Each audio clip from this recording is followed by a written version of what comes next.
I'm Ariana Brocious. I'm Kusha Navadar. And this is Climate One. Every year, the Goldman Environmental Prize recognizes a small group of people who've taken extraordinary action to protect the planet. Winning the award is a big deal, especially in environmental circles. Yeah, it's widely known as the Green Nobel, and we at Climate One are super proud of our ongoing relationship with the Goldman Environmental Foundation. We've had the privilege of talking with a number of past winners, and every single one of them has left us in awe. And this year's slate is no different. Each one is inspiring, and for the first time in the prize's history, all 6 winners are women. Today, we are talking with 2 of them. Later in the episode, we'll hear from Sarah Finch, who spent years in English courts using planning law as a defense against the fossil fuel industry. This tireless environmental advocate won a major UK Supreme Court ruling that now bears her name.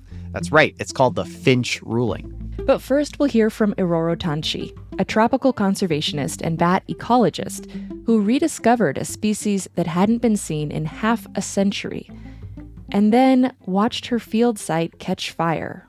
She couldn't let that be the end of the species, so she built a community movement that eliminated wildfires in the region entirely.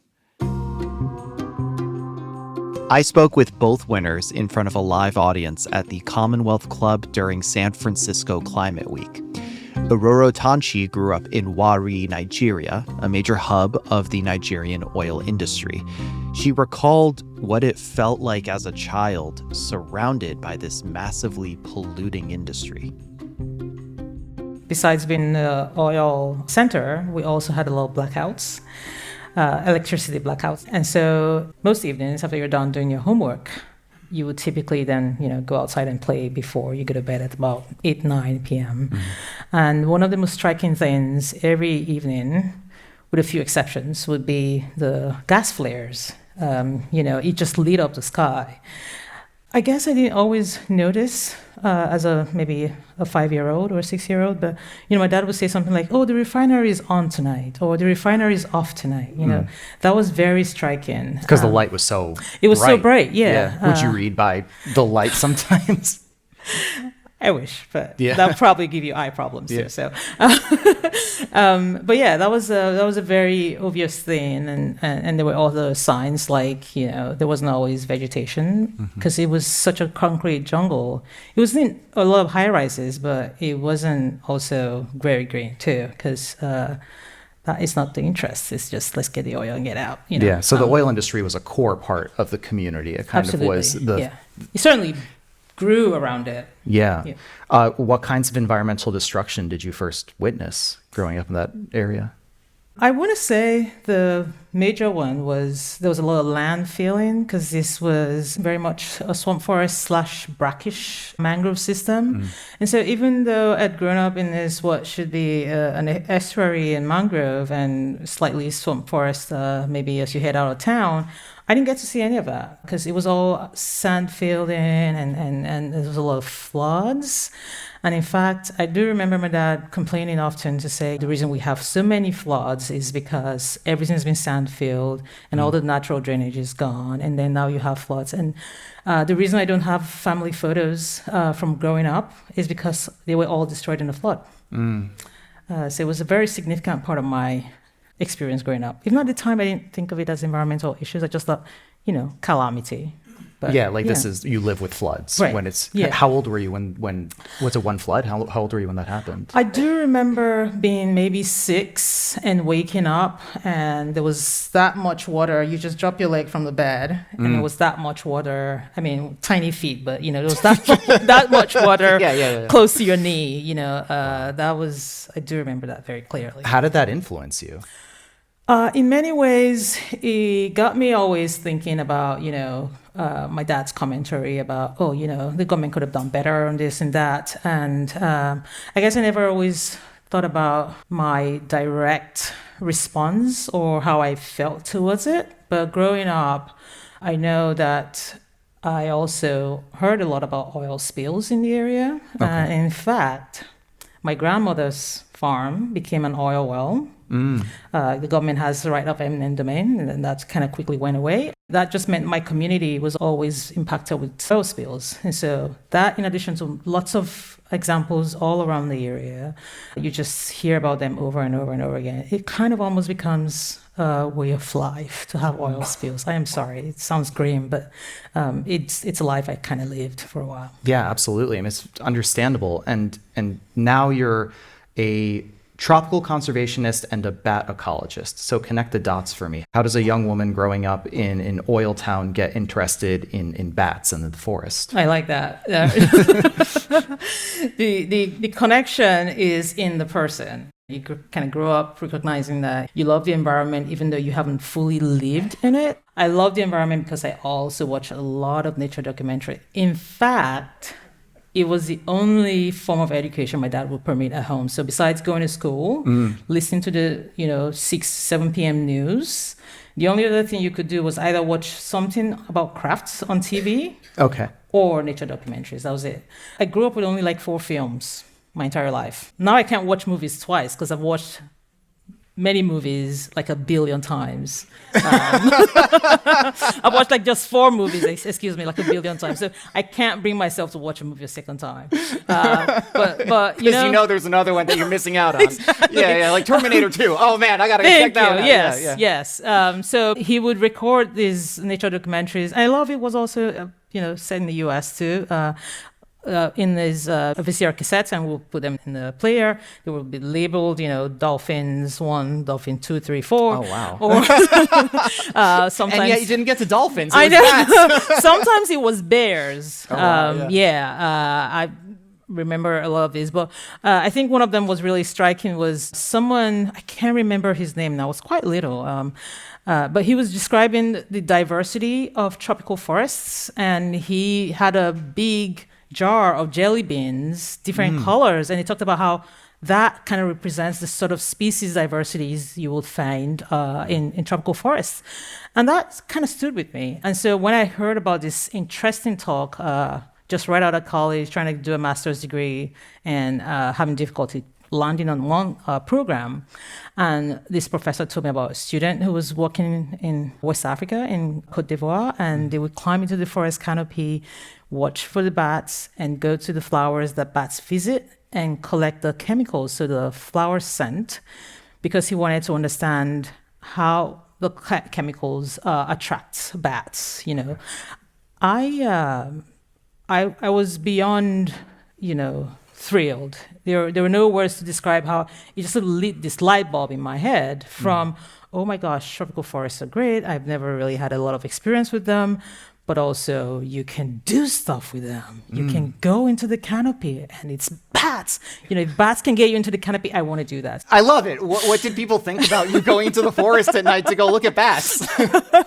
Well, that's also an interesting question, because my dad, even though he was a land surveyor and he would talk about, going in the marshes and going in the mangroves, he would never let me come with him because I was like, God, please take me with you. Oh, yeah.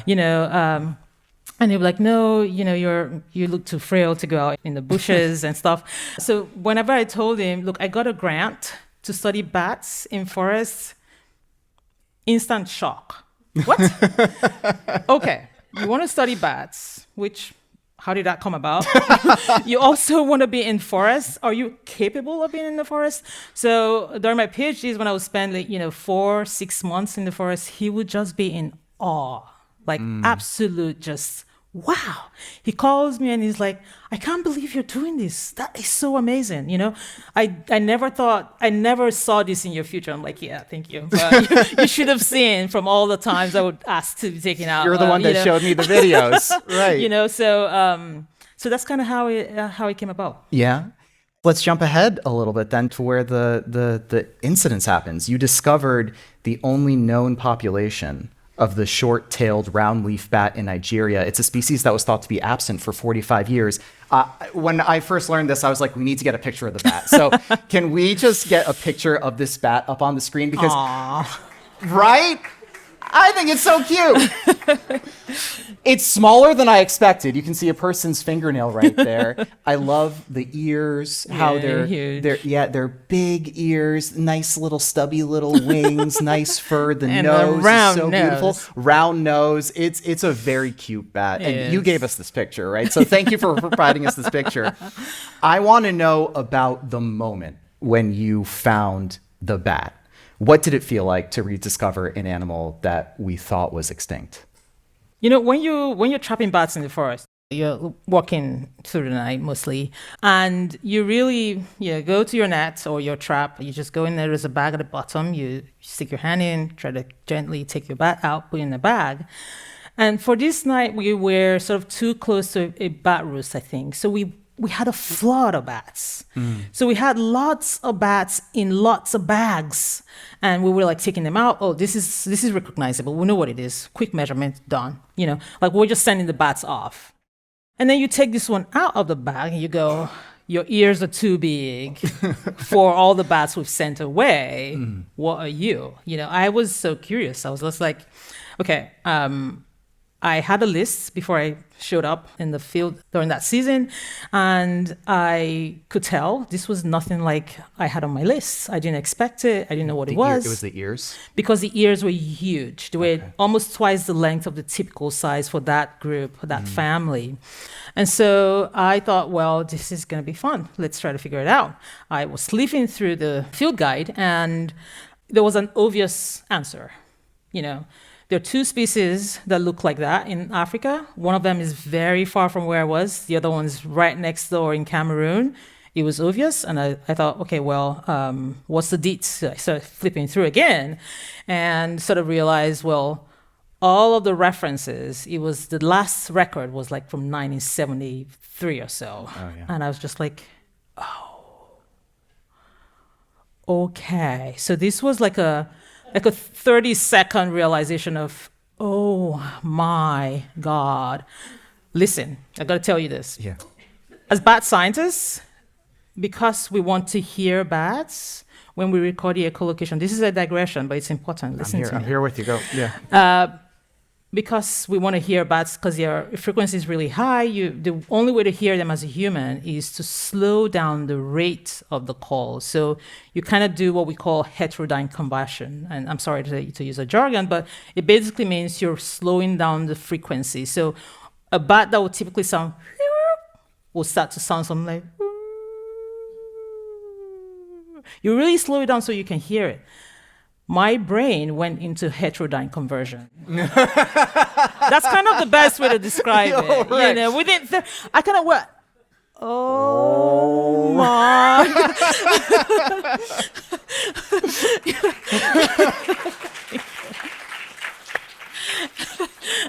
And on top of that, if you're a rich student, which most students aren't, you might go to the field with another student or someone who is science aware, and you can explain to them what you've just seen. But I was by myself with local assistants who knew very little about bats, at least in the formal sense. And they'd be saying, you got to come back next year. You're going to come back, in 2 years. You're going to keep working here. We love working with you. And I kept saying, well, I don't know. I got money, And so when I made that realization, I was like, how do I explain to them what I've just found out? So I was like, our lives are about to change, was what I said. Wow. Yeah. Without knowing what, it might lead to, I just thought, I got to get out of here. I got to tell people what I've just seen. And that's exactly the moment. What a story. But it doesn't end there, because then just days after that discovery, a wildfire tore through the forest, right? Yes. What was that moment like for you? Oh, okay. Let me tell you. I'm here.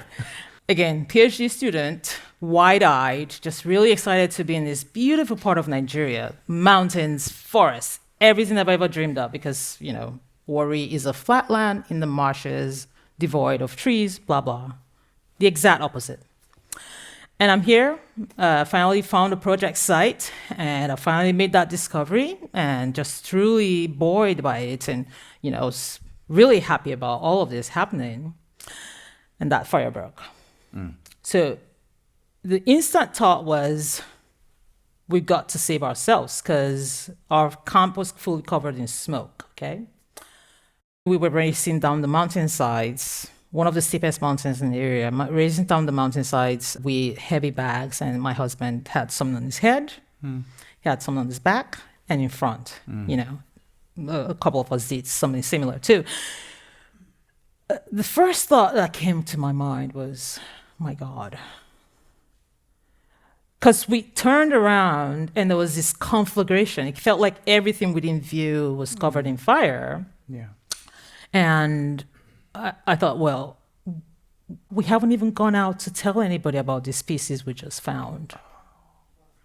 How do you even break that news? I don't have any experience with this. I've never worked at a conservation organization. I didn't know how you would tell someone, great discovery, but the habitat's gone.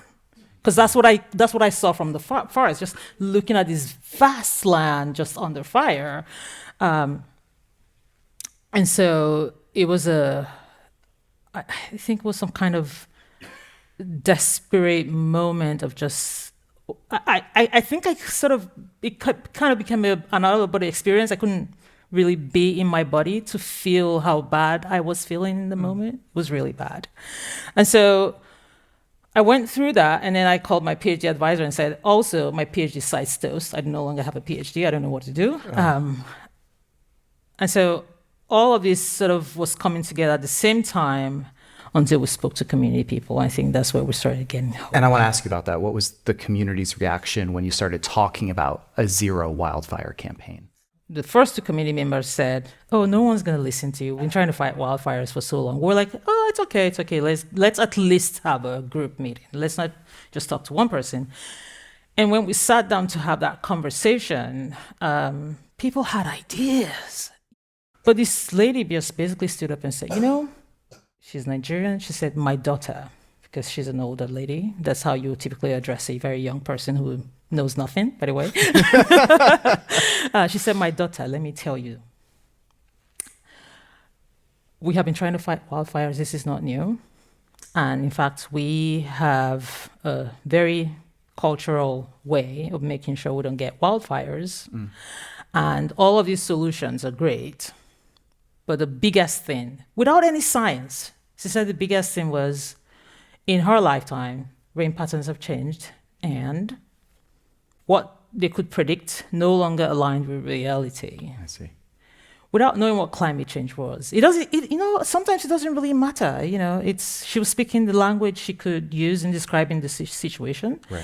And we kind of became translators. So when we said zero wildfire, we were kind of almost preaching to the choir, but because we were partners, we weren't preaching to the choir per se. They took it and they ran with it. Coming up, how working with communities enables a fire prevention program to scale. The beautiful thing about Scale Up is you get a program that works, and then you find someone who can do it with you. That's ahead when Climate One continues.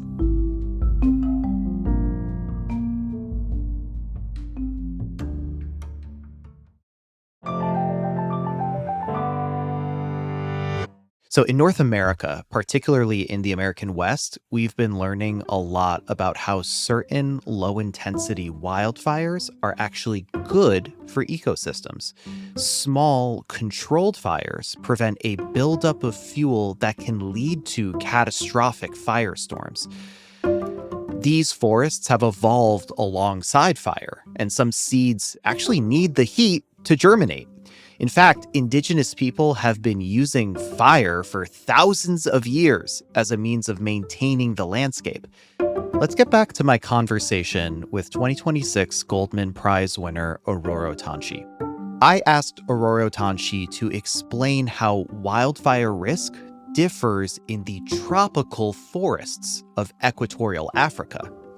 With fire-adapted systems, as you have in the American West, you do need those indigenous systems that maintain low-intensity wildfires that take out a vast amount of the fuel that would otherwise become a high-intensity wildfire.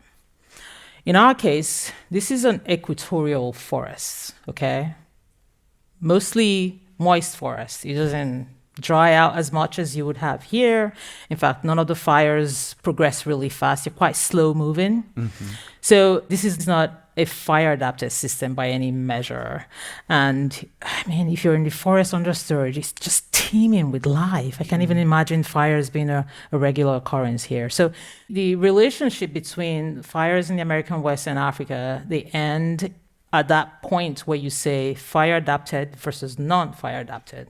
Equatorial forest versus, subtropical or temperate systems. And so while wildfires, low intensity here, are good, and we typically say that's fighting fire with fire, in our case, you just don't want them at all. It has to be down to zero. Oh, yeah. One fire is enough to cause damage. And the moistness that we're talking about, the I don't know if it's humidity or just like the humidity that's in the air. So let's cut to how the fire situation has changed in the years that you've been working with the Afi Mountain. That's my favorite part. Yeah. Annual fires happening the entire time. And especially the one in 2016 became a really big fire. And in fact, we could go back to the 2000s when NASA really started collecting data for fires around the world, or at least archiving that data. And you look through and you see their annual fires. Okay, that's one thing. Also, it's growing in intensity and frequency. And in our case, what we then quickly came to realize was you got to do something, because if you're increasing in frequency and you've got just a 10-hectare area, it's only a matter of time. Maybe only a couple more fires and there will be nothing standing. And so that's why we immediately sprang to action. And tell me about how the fire situation has changed, like put a point on that. Yes, okay, thank you. Yeah. Okay. What that then meant is between that time, 2016 and 2022, we did a lot of campaigning with the communities. We did a lot of sort of going out and trying to make sure people aren't using fires at the wrong time of day. But in 2022, that's when we really launched the whole system. It had everything, the legal backing, the fire responders, the early warning system, everything. And from that time till today, and in fact, I just announced last night that we closed out the fire season. We're down to 0 wildfires in 5 years. 0 wildfires. And last night you mentioned something else that I thought was exciting news, which was a new initiative, which is the Tropical Fire Alliance. And there are some ambitious targets that I wanted to read here that I was taking notes from. Here are some of the targets: saving 5 billion hectares of forest from wildfire and preventing 20 million tons of carbon pollution from wildfire every year. So how easy will it be to scale up what you've accomplished in the Afi Mountain and then apply it worldwide? See, the beautiful thing about scale up is you get a program that works, and then you find someone who can do it with you. This is why we called it Tropical Fire Alliance. It will become an alliance of people around the world who are taking this simple predict, prevent, and respond approach that we've developed. Predict, prevent, respond. Yeah. And in many ways, I say that and I realize that just like how we weren't necessarily bringing a solution to local people, we were talking with local people about their solution and just helping to facilitate, helping to coordinate. It's going to be very much the same. It will just be partners on the ground coordinating. We expect that the partners that we would work with recognize that local people really do have the solution. They may just not be able to translate it all to, climate change or data and stuff like that. We would just support these local partners with data, with access to funds, access to connections, and we would just really be helping to replicate with the help of people. It won't be us on the ground because, I just know Nigeria. I don't know that many places, I promise. But yeah. You do know bats. I do. And I want to end this part with a question about that, because you've said yourself that everybody knows you for your conservation work now, but your first love, and I can't emphasize this enough, was bats. Yes. So what can bats teach us about being human? A lot. A lot. So bats provide a lot of ecosystem services. And as humans, we sadly always look to the environment from a utilitarian perspective. So that's the question I get asked all the time. What can bats do for me? Why are you studying bats? This is something I get asked on the ground a lot. But it's okay, because bats got us all. Okay, they are already providing a lot of ecosystem services, pollination, seed dispersal, maintaining systems, and preventing insect pest population busts. They teach us that we can look to nature for our sustenance, but we do also need to protect nature.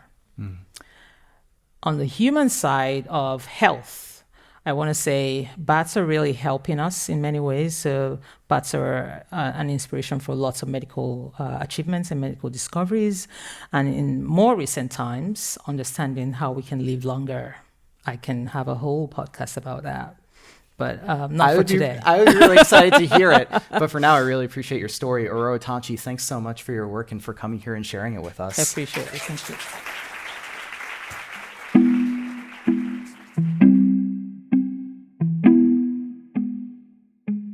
Now let's go from the Afi Mountain Wildlife Sanctuary in Nigeria to Surrey, just outside London, where our next guest scored a major win against greenhouse gas polluters in the UK's highest court.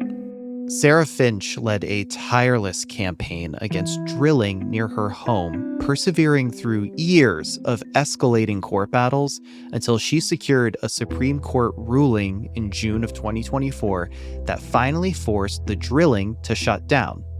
The Finch ruling, named after Sarah Finch, states that authorities must consider the impact fossil fuels will have on the global climate before granting permission to extract them. This ruling has already had ripple effects far beyond shutting down a single local well. I had the pleasure of talking with Sarah Finch in front of a live audience at the Commonwealth Club during San Francisco Climate Week. So, you started as a local resident objecting to an oil well near your home in Surrey. At what point did you realize that this wasn't just a case that could protect your neighborhood, but it was a case that could change national climate law? Not until after we launched the case, but the case came after a good 7 years of objecting to that site and fighting it. So we had been objecting to successive applications for drilling wells, testing flows, etc. The well had received 2 previous permissions. And so it was only when in 2019 it finally got permission for full production for 20 years and 4 new wells that we knew all our efforts had failed, and we turned to the courts as a last resort. And when we were looking for legal reasons why this decision shouldn't have happened, we sort of hit on a number of objections, but one of them was that they hadn't looked at the climate impact of burning the fuel before they gave the decision. As part of a planning application for fossil fuel production, the authority has to do an environmental impact assessment, and the wording of the law is that it has to look at all the likely significant direct and indirect effects of that development on the environment, including the climate.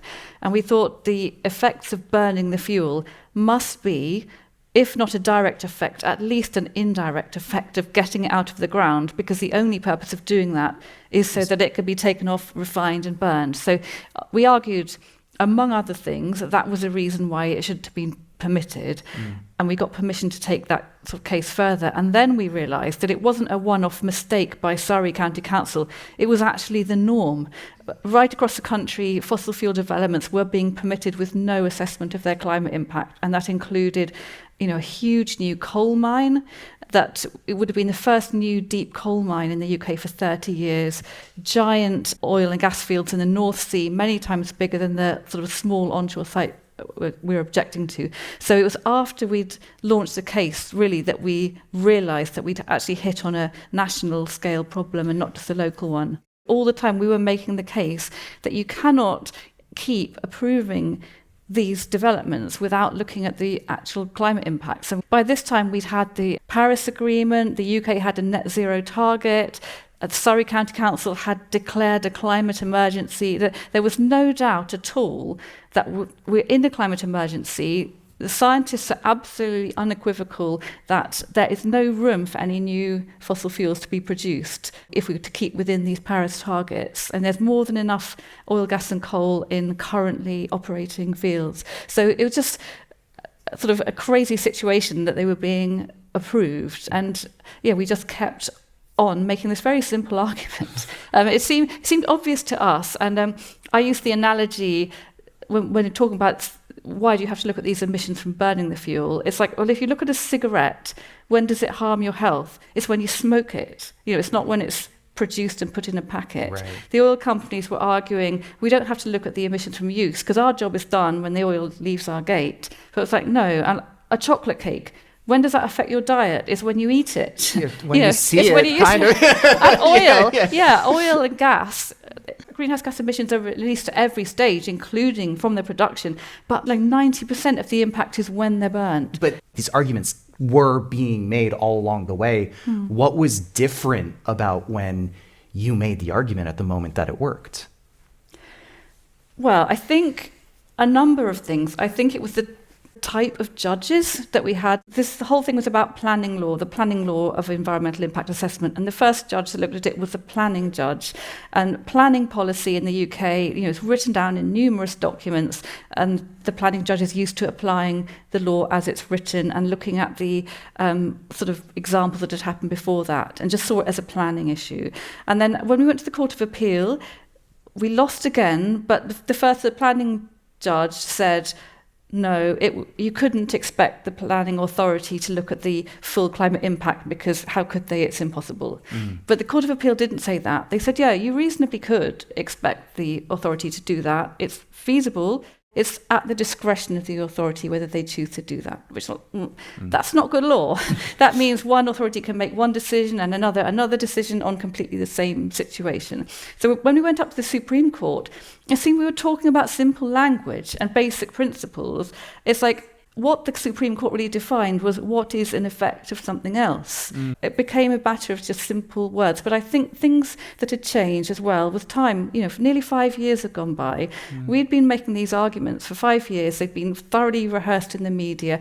More and more parties had got involved in our case. So what started out as me versus Surrey County Council, other bodies attached themselves as interested parties or interveners. So the government and the oil companies joined in on the council side. And then later, West Cumbria Mining Limited, which is a coal mining company based in Australia that wanted to dig a coal mine in the north of England.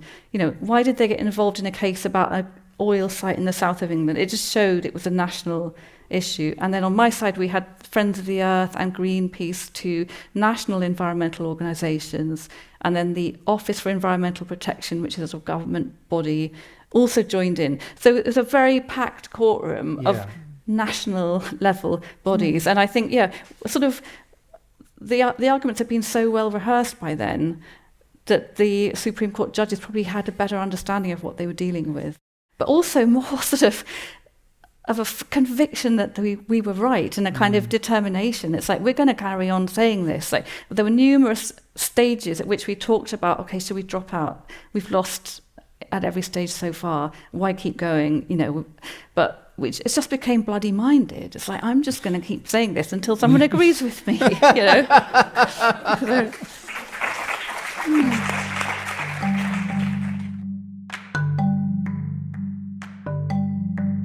Coming up, Sarah Finch reminds us that big change comes from working together. Not everybody is going to get the wins that they deserve every time, but by organising together, communities can change things.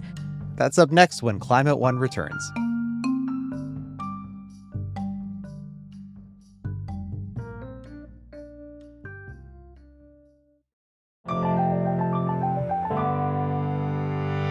Let's get back to Kusha's conversation with Goldman Prize winner Sarah Finch, a tireless environmental advocate who won a major Supreme Court ruling in the UK, a ruling that now bears her name.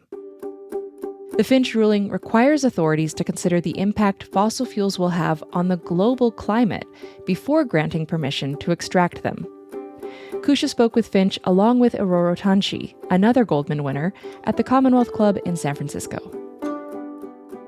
You're not a lawyer. You're not a scientist. No.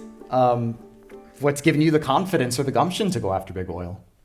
Having good lawyers. Okay. And I didn't do this on my own. I did it. I fronted the case on behalf of the Wheeled Action Group, which was a network of fantastic campaigners I was part of, who had come together to fight oil developments across the Weald region, which is a whole area of southeast England. So I was just the person who volunteered to put my name to the case, but there was lots of other people involved, and we all gave each other confidence to keep going. And then the lawyers we really trusted. And that was something I learned through this experience. I think, if anything, I had a slightly negative idea about lawyers. I thought they were just people who made a lot of money from arguing cases. But the ones that we had were absolute climate campaigners who they're activists in the courtroom. So I didn't need to be a legal expert. I just needed to be willing to keep going with it and to raise the money to pay the lawyers. I was wondering, what's it like to have a ruling named after you? It's really cool. I love it. It's like nearly every day I read something in the press or an email about the Finch ruling, and yes. So it's cool. But the downside of it is, again, that it does cement this idea that it was me that did it on my own, and it really should be called the Wheeled Action Group ruling. But it's cool, and we have lovely headlines. I'm always being invited to events called "Is There Life After Finch?" or that kind of bizarre thing. So yes, I'm very, very, very proud of it. I'm really happy you brought that up about the focus on the individual, because this is something that I think about with every Goldman year, actually, and I want to get your perspective on it, because we tend to make heroes out of individuals, and in a way, the Goldman Environmental Prize feeds into that. But even though the ruling is named after you, you weren't alone. What do you think of holding up individuals as heroes? Yeah, I feel uncomfortable about that a little. And I think all of us 6 Goldman Prize winners this year all discussed it. And I think all of us would acknowledge that we couldn't have done it on our own. And it was a collective endeavor. And I think it's also true that sometimes you need leaders, and leaders emerge. And I know that's the case with some of my fellows. And I don't know necessarily that it is with me. I don't think I had that, stand up for leadership quality. But I think I can see why the Goldman Foundation acknowledges individuals as leaders. But I think it's possibly time for a rethink about acknowledging movements, because I think change happens due to movements more than individuals. It's interesting. What have you learned about working with communities to build a coalition, to build that movement? Well, I've learned that it takes time and it's not easy. And when we started out fighting oil and gas applications in the Weald in the 2010s, it was quite a divisive issue, because there were people in the communities who were quite happy to have oil and gas, and they underestimated possibly the environmental impacts it would have, and they thought it would be quite harmless and create jobs and wealth. And then there were very much people that were ideologically opposed to it, or there were people that were concerned about particular aspects of it. So it wasn't that there was united opposition, and it took a lot of talking to people, bringing people together, acknowledging people's individual issues to create a sort of unified front.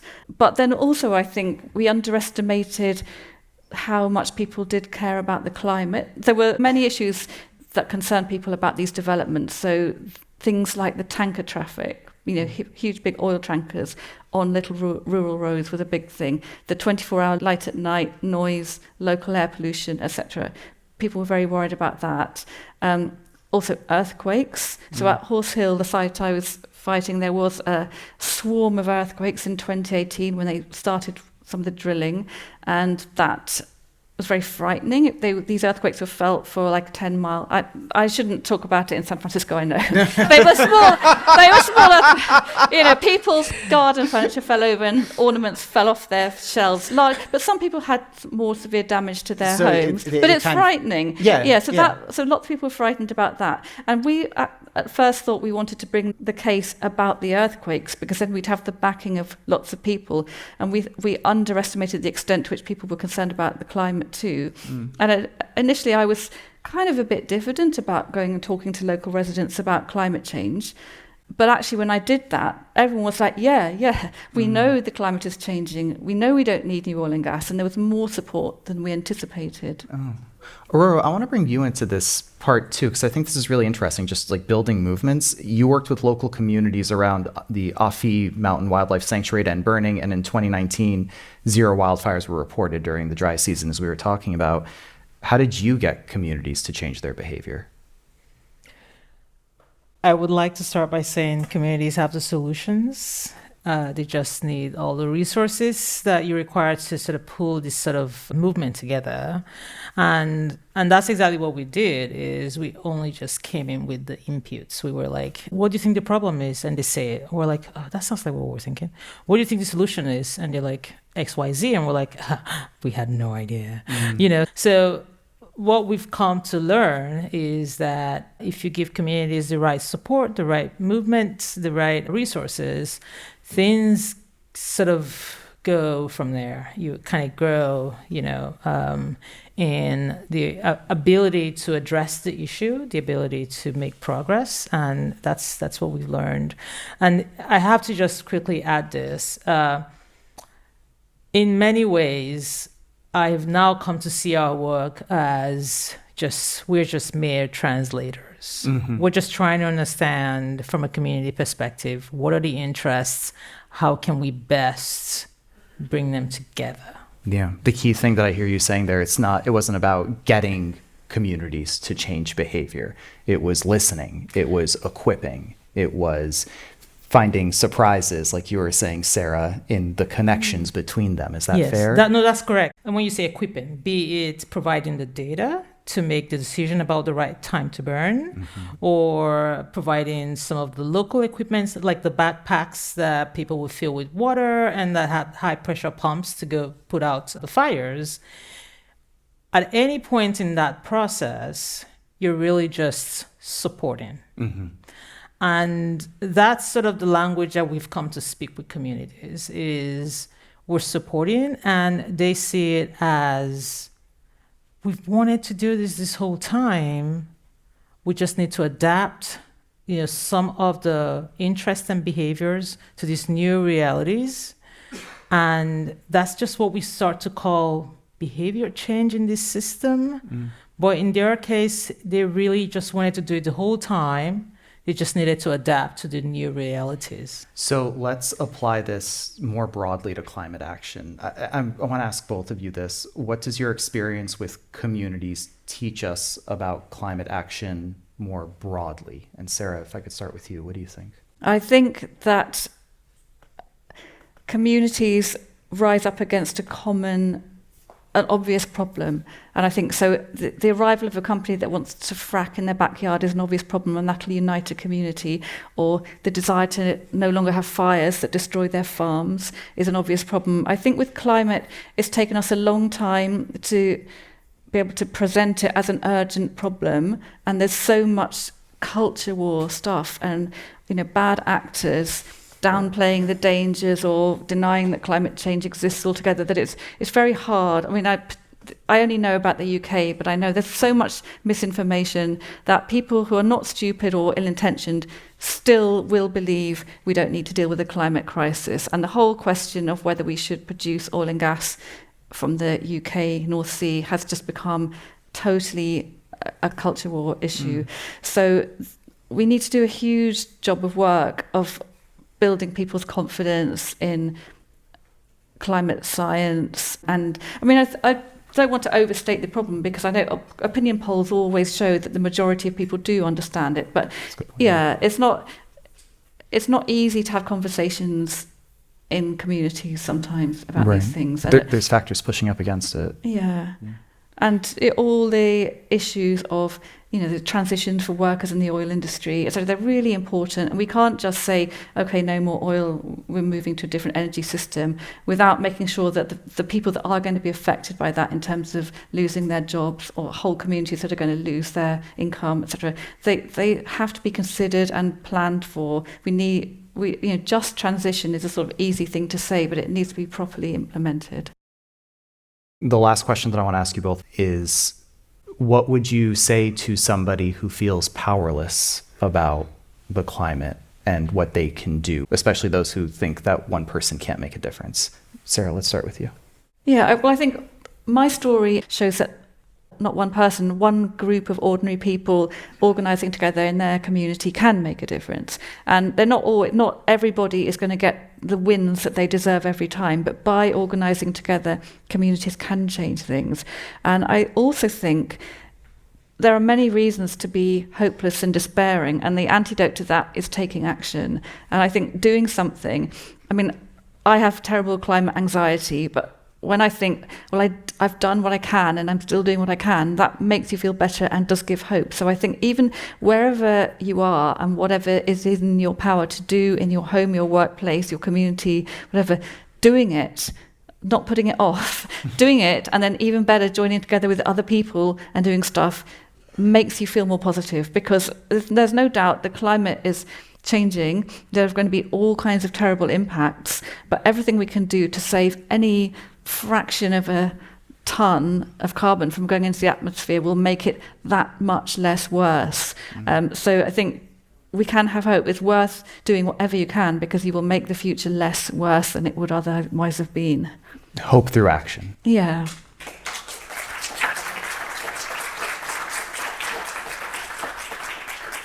And just to quickly add to that, hope through community, that obviously then leads to action. And in our case, you can see it with the fire program with people on the ground.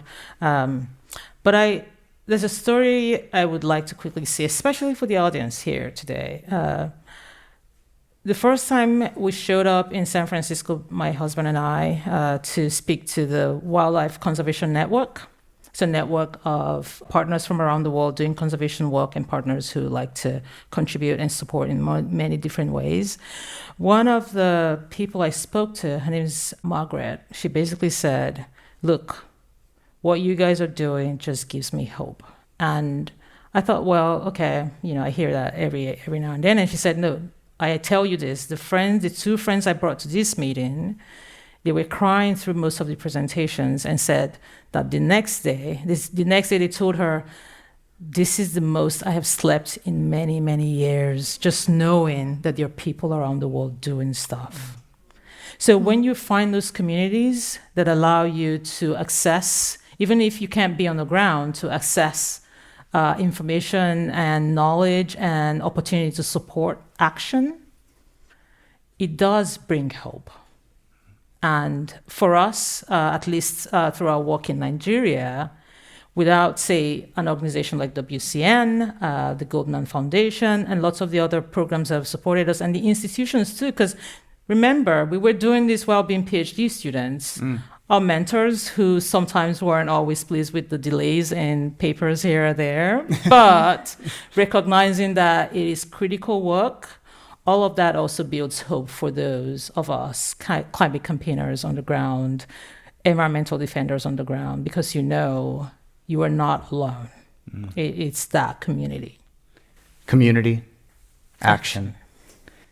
Iroro Tanshi is a tropical conservationist and bat ecologist. Sarah Finch is an environmental campaigner. Both are winners of the 2026 Goldman Environmental Prize. Iroro and Sarah, thank you so much for an engaging conversation and for all that you do. Thank you. Thank you very much.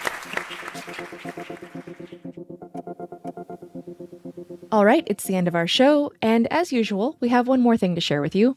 Kusha, what have you got this week? Ariana, did you know that lightning strikes are getting more frequent because of climate change? I did not. Neither did I. So in 2014, a scientist from UC Berkeley named David Romps published a study that found that for every degree Celsius of warming, lightning strikes increase by 12%. Wow. Here's why. Warmer air makes more powerful storms, which makes more lightning. So this feels like something we should have known, because we know warmer air makes bigger storms, more intense storms. That's kind of one of the biggest known impacts we've seen so far. But I had no idea that it also corresponded to increased frequency of lightning. Does it mean lightning strikes or just lightning activity? Do you know? Lightning strikes. And here's where that's interesting. It's not just like a cool weather fact, because as I also learned lightning strikes account for the most ignition events of wildfires in North America. So not the most acreage that's burned because of wildfires, but by the incidence of wildfires that happen. So, as the world gets warmer, this ignition system for forests that are already drier and more combustible becomes more potent. There's more ignitions happening. So it's a bad feedback loop. And I know Climate One More Thing is normally all sunshine and rainbows, but now it's a little bit of water and lightning. It's a reminder of how important the climate crisis is and the fact that we really do need to address it. So I think that's a fine place to leave the show. And that is our show. Thank you for listening. If you want to see what our team is reading or thinking about, sign up for our newsletter at climateone.org. Climate One is a production of the Commonwealth Club. Our team includes Brad Marshland, Jenny Park, Austin Colon, Megan Basilia, Ariana Brocious, and Rachel Lacey. Our theme music is by George Young. I'm Kushan Avidar.